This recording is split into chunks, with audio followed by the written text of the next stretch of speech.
Hey guys, we are in Ellora caves in India and I'm going to show you a Vimāna, which is an ancient flying device. You are in for a big surprise because it's completely different from what we think it is. By the end of this video, I hope you will come to a logical conclusion if such a flying device could have ever been used in the past. What is so special about this 1200-year-old carving? It shows a scene from the Hindu epic Ramayana where Ravana, who was the king of Sri Lanka, is shown as flying in the air. According to the scripture, he uses a flying object called Pushpaka Vimāna. During this flight, he was attacked by a bird called Jatayu, which is also shown in the carving. There is no guesswork involved here because it's all documented in the Hindu epic Ramayana. Now, let's take a closer look at how this flying device looks. Instead of an aircraft-like machine, it's shown as a much smaller device which is attached to Ravana's back. Surprisingly, this device looks very similar to a modern-day jetpack. First, notice how firmly Ravana is fastened to the Vimāna using plenty of straps. In his safety harness, there are 1, 2, 3, 4, 5, and 6 straps. Remarkably, you can even see the main strap going from his waist and being securely hooked on to the Vimāna. This is the exact same technique that we use today in a jetpack. If you're flying, you wouldn't want to lose the jetpack in mid-air, would you? Now, there is also a circular object carved on this Vimāna that's very similar to a modern-day propeller. You can even see the spinning blades of the propeller. Remember that this is a side view of the scene, which shows only one side of everything. This means that there could have been another propeller on the other side for balance. Again, notice the similarity with the modern-day jetpack that uses 2 rotors on either side.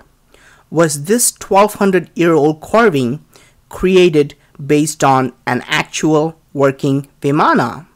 Why else would it be so similar to a working jetpack today? Look at this part at the top of a modern-day jetpack. It's called a safety roll bar, which is a gear stick-like device used for safe landing. Now, look at the top of the Vimāna, a very similar device that looks like a gear stick too. Is this all just a coincidence? Were these carvings done based on pure imagination, or did people carve what they really saw? Speaking of creating what you see, let's take a look at how the Pushpaka Vimāna is shown in modern-day Indian movies and TV shows. You can see how our generation, which is more used to commercial and private planes, showed as a small aircraft with wings. This is because the directors create these scenes with the machines that they are familiar with. Could this be true with this ancient carving as well? Did ancient people see human-like figures flying with devices attached to their backs? Did they simply carve what they saw? I say human-like figures because Ravana is defined as a humanoid with supernatural capabilities, where these flying humanoids with complex machines, in fact, extraterrestrials. This 1200-year-old Vimāna has almost all the features, including a fuel tank, but something very important is missing. For jetpacks or rocket belts to take off from the ground, you need at least 2 pipes facing downwards that will blow out heat to create a steam-powered thrust.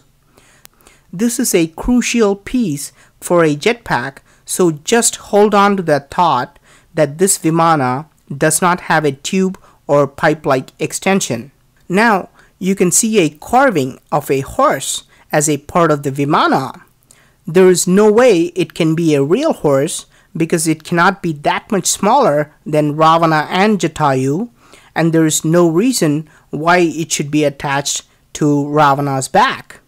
Moreover, notice that this horse is carved facing the opposite direction of Ravana's flight. What's the secret behind this mysterious horse that makes no sense at all? I'm going to read a few lines from a Hindu scripture about this horse or mare that's called Vadava Mukha. This was a lifeless mare with a needle-like mouth. It hissed like a snake, breathed fire, and spit out hot smoke which blistered human skin. End of passage from the scripture. This must be the answer to the missing piece. This horse, after all, is the mechanical device that pumped out the heat and steam needed for the jetpack to take off.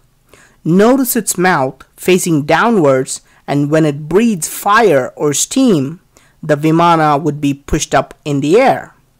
Now, let's take a look at Ravana and see what he is doing while flying.